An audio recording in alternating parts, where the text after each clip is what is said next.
महाभारत के युद्ध का वर्णन शिखंडी के बिना अधूरा है। शिखंडी महाभारत का एक ऐसा रहस्यमय पात्र था जो भीष्म पितामह की मृत्यु का कारण बना था। शिखंडी कौन था, आइए जानते हैं। महाभारत का युद्ध सबसे विनाशकारी युद्धों में से एक माना जाता है।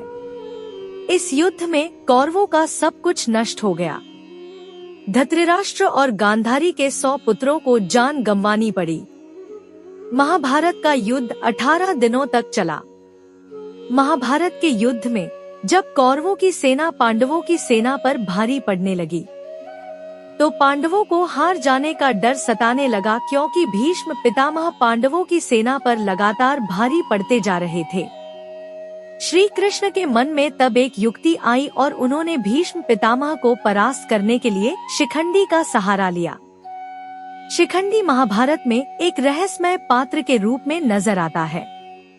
शिखंडी पुनर्जन्म में स्त्री था। अगले जन्म में भी शिखंडी स्त्री के रूप में जन्म लेता है, लेकिन वह पुरुष बन जाता है। शिखंडी कौन था? भीष्म पितामह ने शिखंडी के बारे में दुर्योधन को बताया था कि जिस समय हस्तिनापुर के राजा उनके छोटे भाई विचित्रवीर्य थे, उस समय उनके विवाह के लिए मैं काशीराज की 3 पुत्रियों अंबा, अंबिका और अंबालिका को हर लाया था। लेकिन जब पता चला कि अंबा राजा शाल्व को प्यार करती है, तब अंबा को पूरे सम्मान के साथ राजा शाल्व के पास भेज दिया। वहीं राजा शाल्व ने अंबा को अपनाने से इनकार कर दिया। इसके बाद अंबा ने भीष्म से बदला लेने की ठान ली। अंबा की स्थिति के बारे में जब नाना राजर्षि होत्रवाहन को पता चला, तो उन्होंने अंबा को परशुराम जी से मिलने के लिए कहा। अंबा ने अपने साथ हुई घटना की पूरी जानकारी परशुराम को बताई। तब परशुराम जी ने भीष्म को अंबा से विवाह करने के लिए कहा, लेकिन भीष्म ने ऐसा करने से इनकार कर दिया। परशुराम को यह बात बहुत खराब लगी और इसके बाद उन्होंने भीष्म से युद्ध किया, लेकिन वे भीष्म से पराजित गए। उधर युद्ध समाप्त होने के बाद अंबा भीष्म के सर्वनाश के लिए यमुना किनारे तप करने लगती है, और तप करते करते अंबा अपना शरीर त्याग देती है। अगले जन्म में अंबा वत्सदेश के राजा के यहाँ जन्म लेती है। अंबा अपने पूर्वजन्म के बारे में जानती थी, इसलिए भीष्म से बदला लेने के लिए वह पुनः तप करना शुरू कर देती है।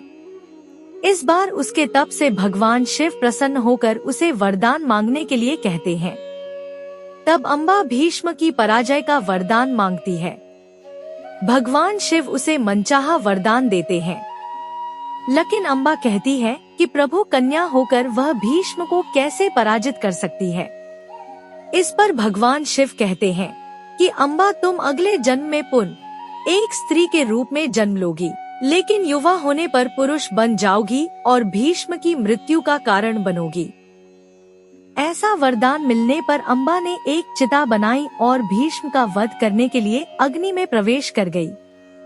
महाभारत काल में अंबा राजा द्रुपद के यहाँ शिखंडी के रूप में पैदा हुई। एक यक्ष ने शिखंडी की सहायता करने के उद्देश्य से अपना पुरुषत्व उसे दे दिया और उसका स्त्रीत्व स्वयं धारण कर लिया। यक्ष ने शिखंडी से कहा कि जब कार्य पूर्ण हो जाए तो मेरा पुरुषत्व मुझे पुनः लौटा देना। शिखंडी ने उसे ऐसा ही करने का वचन दे दिया। महाभारत का युद्ध जब आरंभ हुआ तो भीष्म पितामह को हराने के लिए शिखंडी अर्जुन के साथ उसके रथ पर सवार होकर भीष्म पितामह के सामने आ गया। भीष्म पितामह ने स्त्रियों पर शस्त्र नहीं उठाने की प्रतिज्ञा की थी, क्योंकि शिखंडी स्त्री से पुरुष बना था। इस वजह से भीष्म ने अपने शस्त्र रख दिए। तभी अर्जुन ने शिखंडी को ढाल बनाकर भीष्म पर तीरों की वर्षा कर दी और भीष्म को पराजित कर दिया। अर्जुन के बाणों से छलनी भीष्म पितामह बाणों की शैया पर आ गए। इस प्रकार से शिखंडी भीष्म पितामह की मृत्यु की बड़ी वजह बना।